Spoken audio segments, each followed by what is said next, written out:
আসসালামু আলাইকুম। বাংলাদেশের যতগুলো বড় নদী রয়েছে তার মধ্যে তিস্তাও একটা। তিস্তার স্রোতের কারণে তিস্তা সবসময় মানুষের কাছে একটা আর কি ভয়ঙ্কর রূপে প্রদর্শিত হয়। কেননা এই যে মৌসুমটা, এই মৌসুমের মাঝে তিস্তার স্রোতধারাটা উত্তরবঙ্গের মানুষই একমাত্র জানে সে কতটা মানুষের ক্ষতি করে যায়। তার ধ্বংসলীলা এবং তার কার্যক্রম পুরো উত্তরবঙ্গের মানুষকে হতবাক করে দেয়। এখানে দেখলে বুঝতে পারবেন কেন এতটা সে ভয়ঙ্কর। তার যে স্রোতের বাঁক এবং ঢেউ দুটো মিলে যে কোনো একটা জায়গাকে অল্প সময়ের মাঝে বিলীন করতে তার কোনো সময় লাগে না। আর উত্তরবঙ্গের মাঝে এর বা তিস্তার পরিচিত হবার একটাই কারণ, সেটা হচ্ছে এর তীব্র স্রোতধারা। এই তীব্র স্রোতের কারণে যে কোনো জায়গায় সে সবসময় ধ্বংসলীলা চালায়। তো এই তিস্তার মাঝে আমাদের দ্বিতীয় সেতুটা হরিপুরের মাঝে হয়েছে। মোটামুটি অনেক সুন্দর একটা ব্রিজ এবং এর দৈর্ঘ্যটা প্রায় 1.5 কিলোমিটার। তো মোটামুটি প্রত্যেকটা দিন এখানে বিভিন্ন প্রকার পর্যটক আছে। সব মানুষেরই আনাগোনা, অনেকটা হয়তো আনন্দের অনুভূতি নিয়ে আসে, কেউ বা হতাশার অনুভূতি নিয়ে আসে। এখানে বিলাসিতার পাশাপাশি মানুষ অনেক সময় কিছু ব্যতিক্রমী দুর্ঘটনা ঘটে যায়, যেমন মাঝে মাঝে প্রচুর পরিমাণে রোড অ্যাক্সিডেন্ট হয়, অনেক মানুষের জীবনকে পণ্য করে তোলে। তো এখানে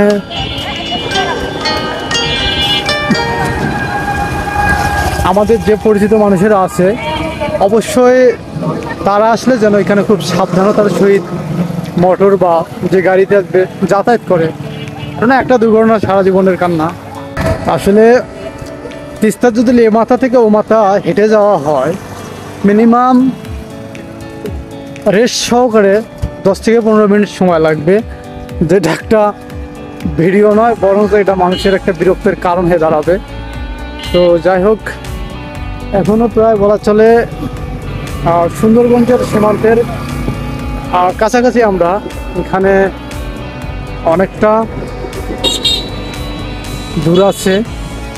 তো বিশেষ করে যেটা দেখলাম, আমাদের দুই পারে মোটামুটি মানুষের আনাগোনা হয়, তবে আমাদের সুন্দরগঞ্জের আনাগোনার থেকে ওই পারে আনাগোনা হবার কারণ হচ্ছে ওখানে কিছু ব্যতিক্রমী দোকানপাট বসেছে।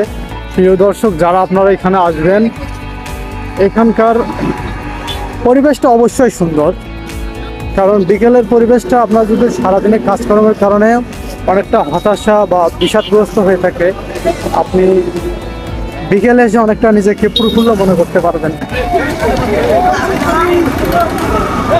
এখানে নতুন বড় কোণের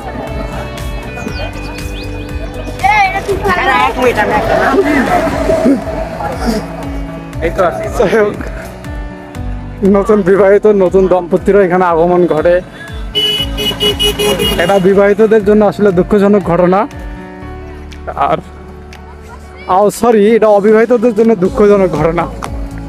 আর বিবাহিতরা তো জানে যে বিয়ের পরে তাদের জীবনের হচ্ছে ট্র্যাজেডি মুহূর্ত শুরু হয়। তো যারা যারা বিয়ে করেননি তারা এখন সুখের সাগরে আছেন, হয়তো একটা আফসোসের ব্যাপার থাকবে। আর সব কিছু তো একসাথে পাওয়া যাবে এমনটা কখনো হয় না। জীবনে যে কোনো একটা ট্র্যাজেডি থাকবে, যে কোনো একটা আফসোসের ব্যাপার থাকবে, এটা জীবন। আর বিশেষত দুয়ে মিলে জীবনের একটা আর কি মানুষের চলমান থাকে। আনন্দ আর দুঃখ ছাড়া জীবন চলে না। যেমন সাগরের মাঝে জোয়ার ভাটা ছাড়া সে সাগরের মানে অস্তিত্ব থাকে না, নদীর মাঝে ঢেউ এবং শান্ত এই দুটো ছাড়া স্বস্তি পাওয়া যায় না, তেমনই মানুষের জীবনে আনন্দ আর দুঃখ ছাড়া কিছু পাওয়া যায় না। তো যাই হোক, আকাশে অনেকটা মেঘলা করে আসছে প্রিয় দর্শক।